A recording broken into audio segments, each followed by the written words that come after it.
Hello बच्चों, मैं हूं प्रशांत। कक्षा 9th के लिए अभी आप लोगों ने मुझसे बोला था सर आप वीडियो बनाइए, तो आप लोगों के लिए स्पेशली वीडियो बना रहा हूं। अभी एग्ज़ाम आपकी फरवरी में चालू भी होने वाली है, तो हम शॉर्ट में इसका थोड़ा बहुत रिवाइज करेंगे। तो आप इन्हें देखिए, समझिए, सीखिए। सबसे पहले आपका अध्याय 1 में परिमेय संख्या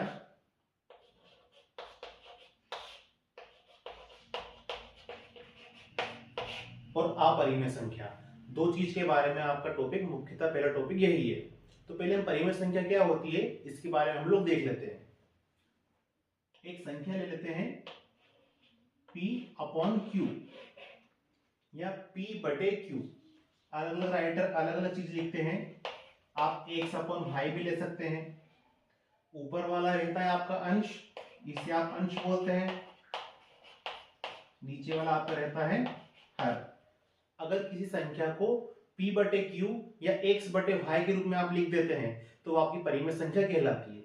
लेकिन यहाँ पर ध्यान देना, जो बटे वाली संख्या है, जो हर वाली संख्या है, वो 0 के बराबर कभी भी नहीं होती है। इसके बराबर नहीं होगी, वो 0 के बराबर नहीं होगी। अगर हम लोग उदाहरण लें, उदाहरण में हम लोग 1/2, 4, 3/5 ये आपकी परिमेय संख्याएं कहलाती हैं। जैसे 4 लिखा है तो 4 के अपॉन में, 4 के बटे में हम लोग 1 लिख सकते हैं। आप यहां पर देखिए p बटे q, ये हो गया 1/2। तो जो नीचे वाली वैल्यू है 0 नहीं है, ठीक है। तो ये आपकी परिमेय संख्या होती है।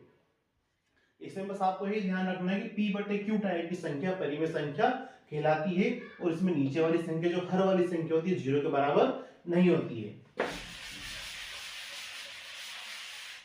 यदि नीचे आपका 0 आता है तो वो आपका इंफिनिटी रहता है, अनंत या अपरिभाषित। तो ये परिभाषित नहीं है तो फिर ये परिमेय संख्या नहीं होती है। नीचे आपके 0 नहीं होना चाहिए। आपका लिखा है 1, 3/4, 2/3, ये सब आपकी परिमेय संख्या कहलाती है, ठीक है। ये परिमेय संख्या हो गई। अब वे संख्याएं जो परिमेय संख्या नहीं होती हैं वे अपरिमेय संख्या कहलाती हैं, जिन्हें हम p बटे q के रूप में नहीं लिख सकते हैं। p बटे q के रूप में नहीं लिख सकते हैं, उन्हें हम लोग अपरिमेय संख्या कहते हैं। मुख्यतः 2 करनी 5, 2 करनी 5, 3 करनी 7, ये आपकी अपरिमेय संख्या कहलाती है। करनी 7, करनी 8। अगर मैं आपसे अब पूछ लूं करनी 9, क्या ये अपरिमेय संख्या है? करनी के अंदर आने वाली संख्या अपरिमेय होती है अगर उसका स्क्वायर रूट आप लोग वर्गमूल नहीं निकाल पाते हैं तो। अब यहाँ पर ये करनी 9 लिखा है तो करनी 9 को मैं 3 लिख सकता हूं। करनी 9 की वैल्यू कितनी होती है? 3 होती है। अब इस 3 को 3/1 हम लोग लिख सकते हैं। तो ये आपका क्या फॉर्मेट बन गया? p बटे q वाला, p बटे q वाला, जहां नीचे वाली संख्या 0 के बराबर नहीं है। इसका मतलब है ये करनी 9 जो है आपका परिमेय संख्या बन चुका है। समझ में आया ये आपको? अब इसको हम आगे देखेंगे। जैसे एक मिनट रुकिएगा।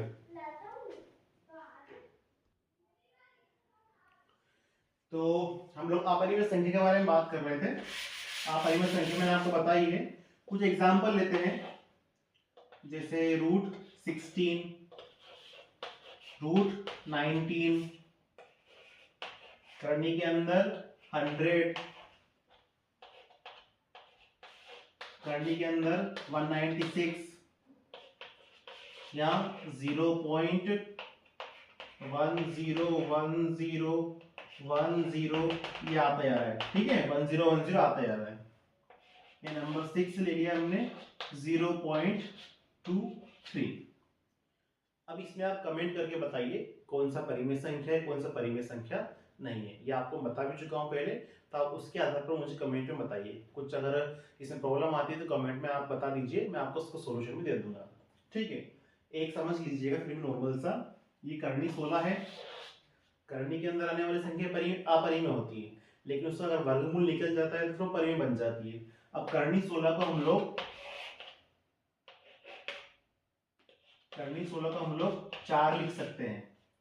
करनी 16 को हम लोग क्या लिख सकते हैं? 4 लिख सकते हैं। और 4 को 4/1 लिखा जा सकता है। अब ये कौन सा रूप बन गया आपका? p/q वाला। ये आपका p/q वाला रूप बन गया। और नीचे की संख्या जो है 0 के बराबर नहीं है, यहाँ पर तो 1 है, तो ये करनी 16 आपका परिमेय संख्या हो चुका है। इसी प्रकार करनी 19, इसका कोई रूट हम नहीं निकाल सकते, इसका वर्गमूल हमें नहीं पता, तो ये हमारी अपरिमेय संख्या हो गई, ये आपकी परिमेय संख्या हो गई। ठीक है। इसी प्रकार नंबर 3, नंबर 4, ये आप बताइए। नंबर 5 और 6 में भी देखिए, आप समझिए, ये 10 जो है बार बार रिपीट हो रहा है, आसान सा नंबर है। मतलब हम किसी नंबर से किसी को डिवाइड करें तो हमेशा 0.10 आ रहा है, ये आता ही जा रहा है, तो इसको आप क्या p/q रूप में लिख सकते हैं। अगर लिख सकते हैं तो परिमेय संख्या है, और नहीं लिख सकते परिमेय संख्या नहीं है। इसी प्रकार 0.23, इसको अगर आप p/q रूप में लिख सकते हैं तो ये परिमेय संख्या आपकी बन जाएगी। और अगर इसको p/q रूप में आप लोग नहीं लिख सकते हैं तो आपकी परिमेय संख्या नहीं होगी। आई होप ये आपको परिमेय संख्या और अपरिमेय संख्या के बारे में बच्चों समझ में आ गया होगा। फिर भी अगर कुछ डाउट है आपको तो कमेंट में मुझे बता दीजिए। कुछ समस्या आती है तो मुझे आप लोग बता सकते हैं बिल्कुल। इसके कुछ एग्जांपल्स वगैरह आपकी एक्सरसाइज है चैप्टर क्लास 9 का चैप्टर 1 में, तो आप इसकी एक्सरसाइज कीजिए। कुछ जो भी डाउट हो आप तो उसके बारे में मुझे आप लोग बताइए। ठीक है, चलिए आगे टॉपिक देखते हैं हम लोग।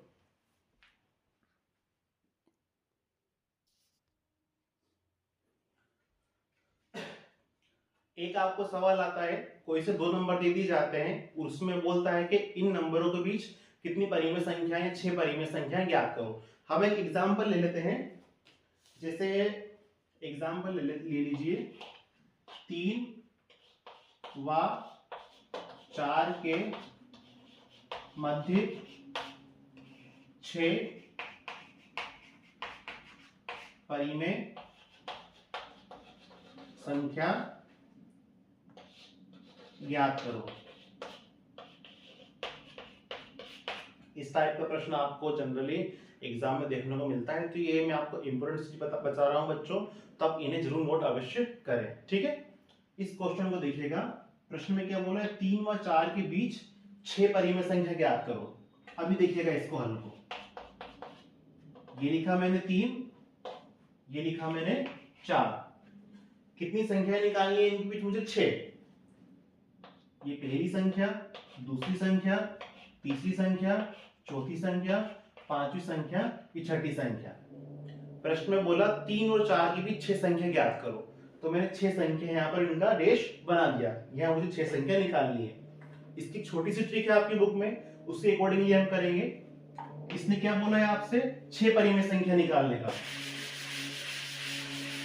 कितनी परिमेय संख्या निकालने का बोला है? 6। आप हमेशा याद रखिए n+1, मतलब आपसे 6 परिमेय संख्या निकालने का बोला है, तो 6 + 1 = 7। इस नंबर को याद रखिए।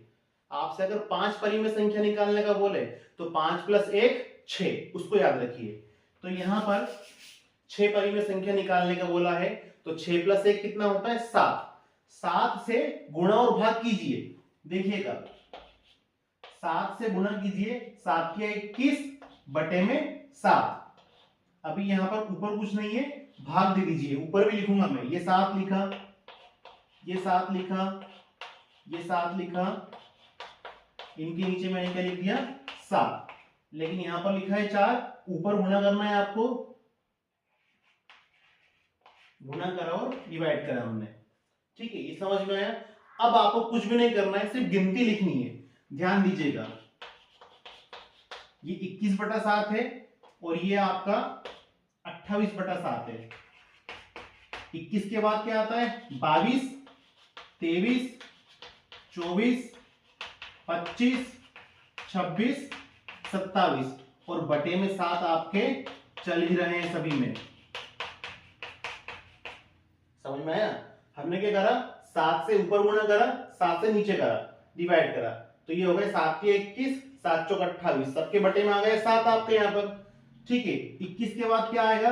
22, फिर 23, फिर 24, फिर 25, फिर 26, फिर आपका हो गया 27। ये आपको जमा के मैं बता भी चुका हूँ, लिखवा चुका हूँ, ये आप समझिए कैसे क्या नंबर आते हैं। ठीक है, तो यहाँ पर 3 को हमने क्या लिखा था 21/7, 21/7 को क्या लिखा था 3, और 28/7 क्या था हमारा 4, ये क्या था हमारा 4।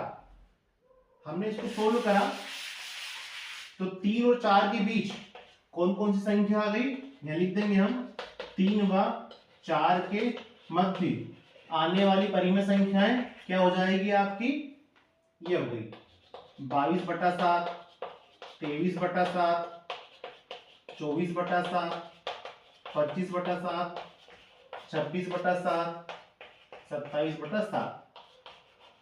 ये आपका आंसर है। आई थिंक आपको समझ में बच्चों ये आ गया होगा। बहुत ही इजी टॉपिक है, बहुत ही सरल है। 2-3 नंबर जितने नंबर में भी आए आपको अच्छा नंबर दे जाएगा। इसको अच्छे से करें। इसी का एक एग्जाम्पल और है, आप खुद करके देखिएगा घर पे। इसी सवाल को तो कर ही लीजिएगा, जो वोट बताए इसी को आप रिपीट कर लीजिएगा। उसके बाद एक कोई सा भी सवाल ले लीजिएगा आप लोग,